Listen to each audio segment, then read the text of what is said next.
سلام بچه، خوش اومدین به یه ویدیو خفن دیگه از چنل یوتیوب. اسم من هادی زدوان هستم. اومدیم با یه گیم خفن ایرانی پسرخوانده بزن بریم چند دست با هم دیگه بازی کنیم. چند تا ترکیب رو اگه شد بهتون معرفی میکنم و قبلش به باکس وا کنیم. آجی خوش دو تا اسکین آجی. خب مرسی که اولیش داشتم و دوباره داد. واقعا همش یه شانس دیگه داریم. مرسی که کلا رید.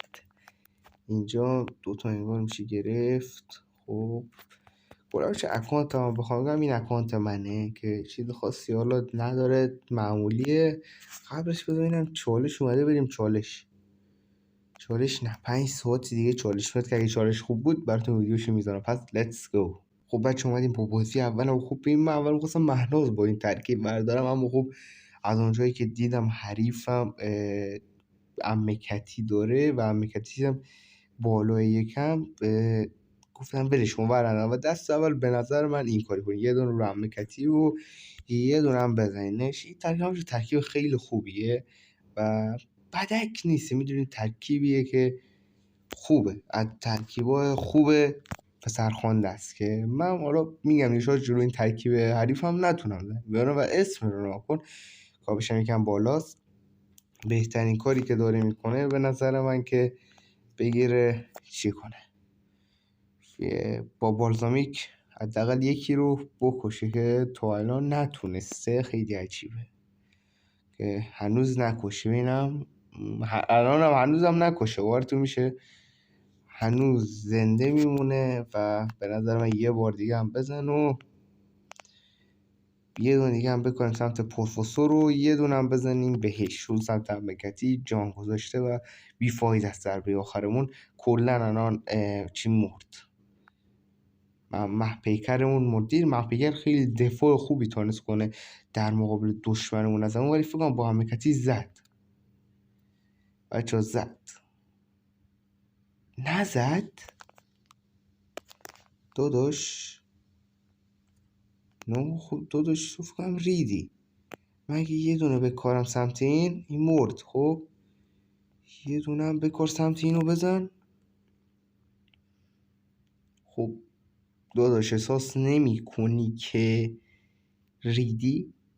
بچه بد بازی که، ولی خب از اون ورم چی داره 5 تا پره و به نظر ما 5 تا رو هم بزن. نزنه خب خیلی ریسکیه براش واقعا.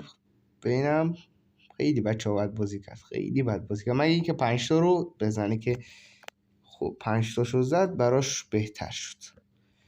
خب به احتمال زیاد بچه بازی رو باختیم، چون خودتون میدونید هر ترکیب اگه جلو مهناز بمونه میزنه مهناز و اگه فینشش بزنه به نفع منه. فینشش بزنه به نفع منه. میزنه نظرتون؟ نه دیگه اون هم دیگه فکر نکنم آدم کسخلی باشه که بخواد فینیشرش رو بزنه، ولی اگه بزنه واقعا دیگه نزد و بهترین کارم کرد که نزد. در روز فکر کنم بردم بازی رو. بله بچه این بازی اول، بریم سراغ بازی دوم.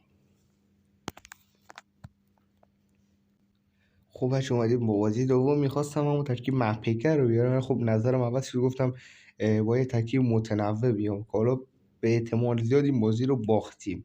خب به خاطر همین اول از این میریم سمت زینت روش، زهر میزنیم. به نظر من بهترین کاری که میتونیم کنیم برای اول بازی اینه که نگه داریم خدا کنه سپر نخورد تو سرش. مرسی. زهر بذارید که زهرها بچه خیلی خوبه. غمه کش اسم تواناییشه، همون استفاده کنین و بعدش اگه تونستیم برین سمت شینش. خب چی برین سمت زینت در رو باش، چون زینت در رو باید بزنید که یکم کارتون سخت میره که طرف سپر میذاره و اینطور چیزا میره رو مختون بالاخره و یکم زدنش براتون دشوار میشه. به خاطر همین اینجا با ریسک کنیم. مرسی. دوباره زهر میذاریم بچه، یه ضربه همینجا میزنیم برای فینیشر اسی خودمون رو آماده میکنیم. بچه میام دید ترکیبش به نظر من ترکیب اوکی و جالب و خوبیه. خب الان به این حریفم فهمید که قراره چیکار کنم و اگه بزنه که فکر کنم میزنه، احساس میکنم ریدم یکم. ببینم. خب نزد. خب من ببین میتونم اینجا الان یه کاری کنم، یه دونه اینو بزن، دمیج نسبتا خوبی بهش دادم و واقعا نمیدونم چیکار کنم. بذار اینو بزنم. خب الان اینجا مجبوری یکی روی خالی کنه و یه فینیشر بزنه و به احتمال زیاد گفتم دیگه میبازم بازی رو. واقعا از دستم کار دیگه بر نمی اومد. این دیگه سر یه تیر دیگه که اگه میخورد بازی رو گرفته بودیم. بریم برای بازی سوم بچه. خب بچه چون که این بازی آخر هسته، بیایم با هم دیگه همینجا انتخاب کنیم. خب اون داره خلیل از میگه خب من اصلا خلیل ندارم، پروفسور هست کرد. دقیقا هم چیزی که من میخواستم بیارم تو ذهنم بود. خب حالا خب ترکیب شاپوری بیاریم. یه ترکیب شاپوری میخوام بیارم. خب خیلی خوب ولی ریسکش خیلی بالاه. حالا بهتون میگم دیگه ریسک ترکیبش خیلی بچه بوده، یعنی میگم خیلی خیلی.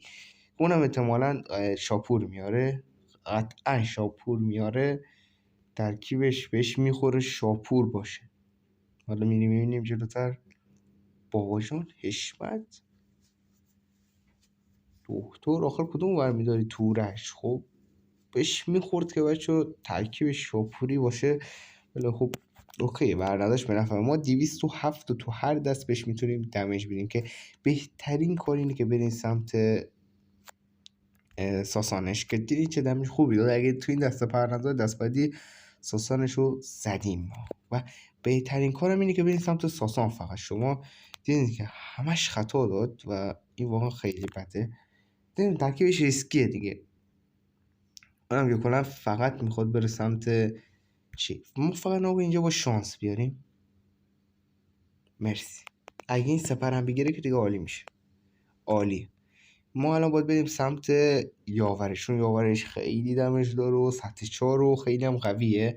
اینجا بچه دیدین که تعریفمون خیلی خوش شانس بود و اما به نظر من دیگه اینجا اگه بتونیم از یاور مرسی عالی و اینجا دیگه یکم بچانسی آوردیم با تورش مکوس و قطعا میره سمت یاورمون، مگه اینکه طرف بچانسی باره که اصلا با بچانسی مشکل داره کلا. من اصلا میگم من نخوندم بچانسی رو. خب نگاه کن اینجا بچه ها میتونیم طرف رو بزنیم. میگه چطوری؟ اگه شانس بریم زدیمش. مرسی. نزدیمش، اشتباه از آب در اومد. خب یه دانم بزنیم. الان قطعا سپر رو خودش باید بذاره، باید.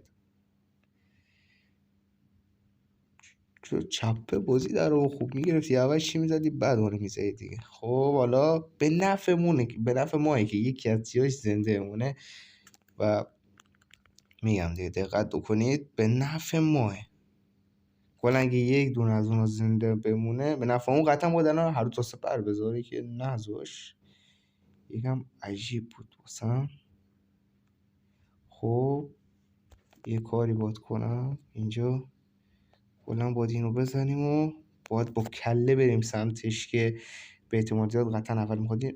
واقعا توانایی ویژه‌ای که زد به نظر من مزخرف بود و گفتم بازی رو بردیم. بچه‌ای بود از این ویدیو امیدوارم خوشتون اومده باشه و چند تا ترکیب خوب بهتون معرفی کردم. حتما استفاده کنید. اونایی که تو کاپ پایین هستن چه تو کاپ بالا هستن، اگه اینجور ترکیب رو دارین بیشتر به نظر من این ترکیب آخری رو بیارین چون ترکیب خوبی و به نظر من همگی دارن دیگه. یاور و گاراژ میده و تورج معکوس هم خیلی هاتون دارین. چه ترکیب چه آفی خورده به نظرتون تو این ویدیو. اینم بگیریم دیگه، بگیریمش دیگه. داشتم دیگه شاپور ماتادور بذاریمش این وسط هم بذاریمش. بچه خوشم چی میگم اصلا کلا ذهنم درگیر بود. امیدوارم خوشتون اومده شد این ویدیو. تا ویدیو بعدی خدا نگهدار.